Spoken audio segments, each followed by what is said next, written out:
Pemirsa Majelis Ulama Indonesia menanggapi kebijakan pembukaan kembali rumah ibadah dan pelaksanaan sholat Jumat. MUI mengeluarkan fatwa mengenai evaluasi pelaksanaan sholat Jumat.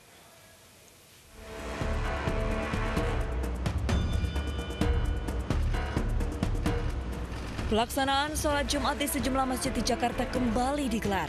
Presiden RI Joko Widodo menunaikan salat Jumat di Masjid Baitur Rahim di Kompleks Istana Kepresidenan Jakarta.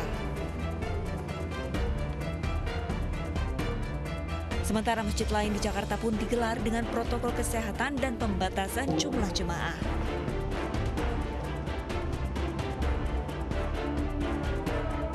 Selain di Jakarta, sholat Jumat juga digelar di Surabaya, Jawa Timur. Antusias warga terlihat saat antrean memasuki Masjid Al-Akbar. Pembukaan rumah ibadah diperbolehkan kembali aktif dengan mengacu pada Surat Edaran Menteri Agama Nomor 15 Tahun 2020, namun dengan protokol COVID-19 yang ketat. Majelis Ulama Indonesia mengeluarkan fatwa mengenai tata laksana sholat Jumat di masa pandemi COVID-19. MUI mengeluarkan fatwa ya. Nah, fatwanya ini pertama adalah sholat Jumat itu satu kali. Karena ada physical distancing, maka jamaah memerlukan space yang banyak, yang luas. Nah, oleh karena itu kita meminta kepada pengurus masjid, kepada tokoh-tokoh umat dan kepada pemerintah untuk menyediakan tempat-tempat sholat. Dalam fatwa MUI, pelaksanaan sholat Jumat hanya diselenggarakan di satu masjid dalam satu kawasan.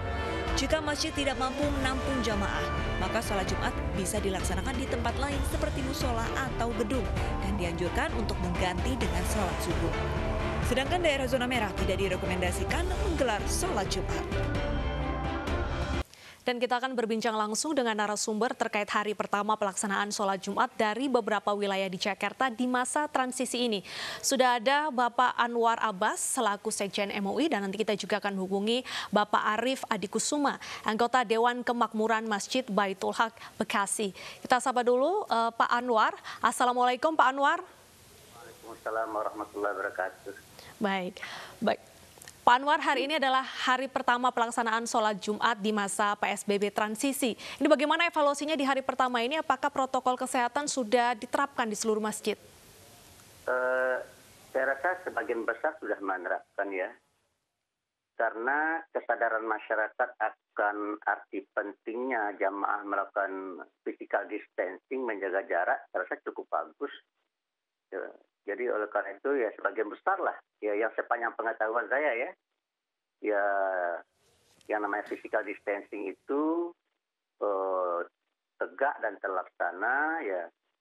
Cuma saya lihat itu yang banyak itu hanya satu gelombang ya. Dan saya belum tahu kalau ada masjid-masjid yang lain yang menyelenggarakan sholat Jumatnya 2 gelombang. Apakah memungkinkan dalam pelaksanaan sholat Jumat ini dilaksanakan lebih dari 2 hingga 3 gelombang sesuai dengan ketentuan MUI? Kalau bagi MUI pada dasarnya hanya satu gelombang. Ya. Nah, oleh karena ada physical distancing, tentu saja space yang tersedia tidak mencukupi. Nah, oleh karena itu MUI menyarankan supaya jumlah tempat penyelenggaraan ibadah sholat Jumat ditambah. Okay. Apakah di gedung, apakah di sekolah, apakah di musola, atau di tempat-tempat lain ya yang bisa dipergunakan untuk penyelenggaraan sholat Jumat yang sifatnya sementara ya. Nah, tetapi kalau misalnya mereka sudah datang ke lokasi, ternyata tempat sudah penuh. Nah, MUI meminta supaya mereka jangan memaksa diri untuk masuk. Okay. Ya. Jangan memaksa diri untuk bergabung dengan staf-staf yang sudah mematuhi ketentuan physical distancing. Nah, timbul masalah. Kalau seandainya mereka sudah datang ke masjid, mereka sudah datang ke musola untuk melakukan sholat Jumat, mereka sudah datang ke tempat-tempat penyelenggaraan sholat Jumat, lalu ternyata mereka tidak kebagian tempat. Nah, dalam hal ini anggota Majelis Fatwa MUI terbelah dua ya, terbelah menjadi dua kelompok berpendapat ya. Yang satu menyatakan mereka tidak usah sholat Jumat, tetapi cukup mereka menyelenggarakan sholat zuhur apakah sholat zuhurnya itu diselenggarakan secara sendiri atau mereka selenggarakan secara berjamaah. Itu pendapat ya. Baik. Pendapat yang kedua menyatakan mereka bisa menyelenggarakan sholat Jumat ya yang gelombang kedua ya. Oleh karena itu harus ada khotbah, kemudian ada sholat Jumatnya 2 rakaat. Begitu. Ini adalah kesepakatan yang bisa diperdapat oleh Komisi Fatwa ya. Jadi memang tidak bulat ya. Dan itu biasa ya di dalam dunia fikih dan usul fikih itu biasa ada 2 pendapat atau 3 pendapat yang tidak sama, itu biasa. So, mungkin barangkali masyarakat dan umat di negeri kita belum terbiasa menghadapi dan berhadapan dengan adanya istilah. Oleh karena itu MUI menghimbau kepada masyarakat ya supaya adanya perbedaan pendapat di tingkat MUI, di Komisi Fatwa MUI ini bisa dipahami. Untuk kemudian ketika akan mengimplementasikan ya jamaah dipersilakan memilih apakah akan memilih melaksanakan sholat zuhur atau akan memilih melaksanakan sholat Jumat gelombang kedua, ya itu dipersilakan. Dan tentu saja dalam hal ini kearifan dari para jamaah tentu sangat diharapkan ya untuk bisa teradaptasi dan menyesuaikan diri dengan keadaan setempat. Baik. Bisa begitu. Baik. Pak Anwar, jika pada saat pelaksanaan sholat Jumat kapasitas dari masjid ataupun juga musola ini tidak mencukupi karena banyak sekali jamaah yang akan melaksanakan sholat, apakah ada ketentuan untuk alternatif tempat lain dalam pelaksanaan sholat Jumat, apa yang boleh dan tidak boleh tempat tersebut untuk dilaksanakan sholat Jumat? Ya sebenarnya kita MUI sudah menghimbau berkali-kali ya supaya pengurus masjid, ya tokoh-tokoh masyarakat, tokoh-tokoh umat dan pemerintah ya itu mencari tempat-tempat yang bisa dipergunakan untuk penyelenggaraan sholat Jumat bagi menampung jamaah yang tidak tertampung di masjid utama. Gitu. Kalau misalkan jumlah jamaahnya biasa 1.000 ya, itu yang bisa tertampung biasanya hanya sekitar 400. Sementara yang 600 orang itu tidak tertampung kalau kita lakukan physical distancing kan. Nah, yang 600 ini semestinya disebar. Baik. Ya disebar ke mungkin musola bisa difungsikan sebagai masjid ya, mungkin ruang aula atau kantor-kantor pemerintah ya, atau sekolah-sekolah juga bisa, atau kampus-kampus juga bisa dirubah fungsinya untuk waktu Jumat ini untuk menyelenggarakan sholat Jumat gitu. Nanti kalau seandainya sudah selesai sholat Jumat ya dikembalikan fungsinya seperti semula. Kalau dia gelanggang olahraga ya setelah sholat Jumat dikembalikan fungsi gelanggang olahraga. Kalau aula ya dikembalikan fungsinya setelah selesai sholat Jumat fungsinya sebagai aula gitu. Nah, dan kalau seandainya masih tidak tertampung ya itu MUI punya dua pendapat ya di kalangan Komisi Fatwa itu sendiri ya, terbelah, dan ini diskusinya sangat alot sampai 3 hari 3 malam mereka mencari titik temu. Ternyata masing-masing punya dalil yang kuat ya, sehingga akhirnya berdasarkan SOP yang ada di Komisi Fatwa, ya Komisi Fatwa harus menjelaskan saja kepada umat seperti apa sikap daripada Komisi Fatwa ini. Ternyata sikapnya adalah ada kelompok yang menyatakan kalau mereka tidak bisa sholat Jumat bersama tahap pertama, sholat Jumat tahap pertama, yang pertama menyatakan mereka tidak usah sholat Jumat, sholat zuhur 4 rakaat ya. Bisa secara sendiri, bisa berjamaah. Yang kedua, mereka bisa menyelenggarakan sholat Jumat. Artinya begitu yang tahap pertama sudah selesai, maka yang tahap kedua ya menyelenggarakan khotbah dan kemudian sholat Jumat secara berjamaah. Baik. Nah, masalahnya mana yang akan dipilih oleh masyarakat? MUI menyerahkan sepenuhnya kepada umat untuk memilih yang mana. Apakah yang akan... Berarti masih dibahas ke depannya ya? Iya, terserah. Baik, Pak Anwar, kita akan menyapa Bapak Arif Adi, anggota Dewan Kemakmuran Masjid di wilayah Bekasi. Pak Arif, bagaimana pantauan di hari pertama sholat Jumat di masa PSBB transisi ini? Alhamdulillah, pelaksanaan sholat Jumat dengan lancar dengan protokol kesehatan yang diterapkan sesuai dengan aturan dan himbauan dari pemerintah. Masjid kami memang sejak awal PSBB sudah menutup masjid untuk kegiatan beribadah untuk umum, dan sholat Jumat baru mulai dilaksanakan pada hari ini. Dan sholat Jumat Baik. Dilakukan dengan kapasitas masjid yang bisa memenuhi mencapai 500 orang.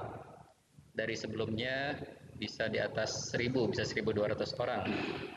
Nah, pada hari ini tercatat jamaah yang sholat di masjid hampir 400 orang.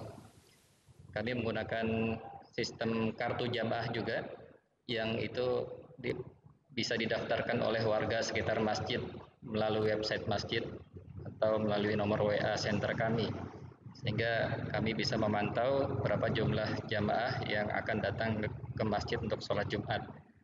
Selain itu, jamaah dari luar juga dipantau, di screening melalui checkpoint kami, dicek temperaturnya, dicek penggunaan maskernya, dan disediakan masker bagi yang tidak menggunakannya, sehingga bisa tetap ikut melaksanakan sholat Jumat bersama kami pada siang hari ini. 400 jamaah ini total maksimal? Kalau maksimal kapasitas yang kita siapkan mencapai 550, tapi yang hadir hari ini cuma 400-an. Dari awalnya fungsi masjid itu bisa mencapai 1.200 orang. Dengan jumlah yang cukup besar 400 orang ini bagaimana masjid Anda ini menerapkan physical distancing, jaga jarak 1 meter antara jamaah? Ya, jarak tiap jamaah memang sudah kita beri tanda dengan tanda untuk berdiri soft maupun tanda silang yang tidak boleh ditempati oleh jamaah sejarak 1,2 meter per titik jamaah berdiri. Maka tanda ini sudah kita siapkan mulai dari lingkungan dalam masjid, di ruang utama, serambi, lantai 2, hingga di parkir pun kita siapkan tandanya, sehingga jamaah sudah tinggal menempati dan diarahkan oleh petugas masjid yang telah siap di posnya untuk mengarahkan jamaah yang datang. Baik, tadi Anda mengatakan bahwa untuk jamaah yang akan sholat di masjid ini bisa mendaftar melalui aplikasi. Ini siapa yang pertama kali memiliki ide seperti ini, Pak Arief? Ya, memang kami memiliki tim humas yang berupaya mencari solusi agar dalam kondisi seperti ini kita bisa tetap memantau jamaah yang masuk ke masjid. Dan website kami memang sudah digunakan untuk informasi-informasi kegiatan masjid. Dan melalui WA center kami sampaikan kepada jamaah bagi yang ingin mendaftar kartu jamaah sehingga memiliki akses untuk datang ke masjid sholat Jumat, silakan mendaftar dengan melalui 2 pilihan tadi, website atau WA center, atau bahkan bagi jamaah yang tidak memiliki atau tidak friendly dengan alat komunikasi bisa juga dengan manual mengisi formulir. Baik, kita akan ke Pak Anwar. Pak Anwar, ini di setiap masjid harus ada pembatasan jumlah jamaah. Apakah nantinya dari MUI akan mengeluarkan aturan untuk mengatur jumlah kapasitas seperti di Bekasi ini ada sistem aplikasi? Apakah nanti juga akan ada aturan-aturan dari MUI terkait dengan kapasitas jamaah? Ya, saya rasa kalau kapasitas kan sudah jelas itu ya. Kalau kapasitasnya biasanya 1.000 orang, ya itu kan kira-kira ya yang bisa terpakai itu kan hanya sepertiga ya. Jadi hanya sekitar 300 sampai 400 yang bisa terpakai, itu cuma untuk kepentingan menampung jamaah. Sisanya nggak tertampung, sekitar 600 nggak tertampung. Nah, itu yang harus diselesaikan, dicari solusinya. Solusinya adalah kita sarankan betul supaya pemerintah juga turun tangan lah ya. Kan yang meminta ini kan pemerintah juga meminta, oleh karena itu pemerintah juga jangan lepas tangan tapi ikut mencarikan solusinya, menyediakan tempat-tempat penyelenggaraan sholat Jumat yang baru gitu, dan memberitahu kepada masyarakat ya, sehingga ya tidak terjadi masalah ya. Tetapi ini di Masjid Al-Barkah Bekasi ini bagus sekali ya. Cuma mungkin barangkali kan seperti dikatakan tadi ya, tidak semua orang bisa mengisi aplikasi itu ya. Tetapi mereka juga sudah siap, saya lihat, untuk menghadapi dan merespon mereka-mereka yang datang ke masjid tanpa membuat aplikasi terlebih dahulu. Terus sudah bagus, ini bisa jadi model yang dilakukan oleh Masjid Al-Barkah. Baik, protokol kesehatan lainnya Pak Anwar yang harus diterapkan adalah memakai masker. Sebenarnya bagaimana hukumnya sholat dengan menggunakan masker menurut MUI? Sudah ada apa ketentuannya di fatwa yang terakhir ini sudah tidak masalah ya. Itu boleh kita memakai masker ya, tidak ada masalah. Baik, jadi tidak ada Tidak masalah. tidak ada masalah itu. Baik, untuk Pak Arief, tadi pada saat sholat Jumat pertama ini apakah seluruh jamaah ini juga diwajibkan menggunakan masker dan dicek suhu tubuhnya sebelum masuk ke masjid? Benar, setiap jamaah diwajibkan memakai masker. Yang tidak menggunakan, tidak membawa kami sediakan. Dan setiap jamaah yang masuk melalui pintu gerbang dicek temperaturnya. Bahkan dihitung berapa jumlah jamaah yang masuk, ada petugas yang siap menghitung. Baik, untuk jam operasional sendiri dari masjid apakah memang terbuka 24 jam atau hanya pada saat pelaksanaan sholat-sholat saja? Hanya pada saat sholat berjamaah. Memang kita siapkan security yang standby di depan. Jadi sudah ada checkpoint yang akan menyiapkan cek temperatur suhu dan masker yang memang disediakan bagi jamaah yang datang ke masjid. Baik, untuk Pak Anwar, kita tahu jam operasional di masjid ini diimbau untuk dibatasi. Ini bagaimana menurut Anda?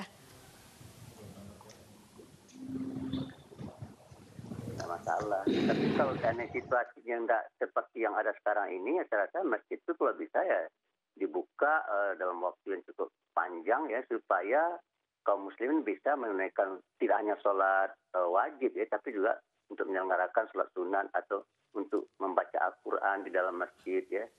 Tapi kan situasinya nih kan, karena situasinya seperti ini ada wabah COVID-19 ya. Ya kita kan harus juga membersihkan lantainya ya. Jadi harus ada waktu-waktu kosong yang tidak ada jamaah sehingga pengurus masjid dengan stafnya, dengan petugasnya bisa membersihkan masjid sehingga hal-hal yang mencurigakan atau hal-hal yang akan bisa membuat tertularnya para jamaah dari COVID ini bisa kita hindari. Saya begitu ya. Baik, kalau hukumnya untuk mereka yang sakit dalam pelaksanaan sholat sendiri di tengah pandemi corona seperti ini bagaimana Pak? Kalau seandainya mereka sudah teridentifikasi positif ya MUI melarang betul itu. Oleh karena itu ya kita menghimbau saja kepada yang memang terkena, baik pun yang OTG ya, orang tanpa gejala ya kalau dia memang kena ya jangan. Karena dalam agama Islam itu kan kita dilarang la dororo wala diroro ya. Kita tidak boleh melakukan, kalau dalam melakukan sesuatu itu akan mencederai diri kita, atau kalau tidak mencederai diri kita mencederai diri orang lain kan tidak boleh. Orang yang OTG itu bagi dia tidak masalah kan, tapi begitu dia bergabung dengan orang lain ya kemungkinan orang lain tertular kan sangat tinggi. Oleh karena itu kita sarankan siapapun orangnya dan statusnya kalau seandainya kurang sehat ya dan ada hubungannya penyakitnya ini dengan dengan COVID-19 ini jangan ke masjid. Ya.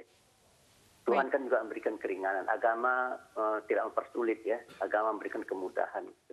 Sebab menghindarkan diri kita dan diri orang dari dari bencana dan malapetaka itu hukumnya wajib ya. Hukumnya wajib. Baik. Pak Anwar, apakah perlu setiap masjid ini meminta surat keterangan aman dari COVID-19 ketika mereka akan menyelenggarakan sholat atau bagaimana ke depannya?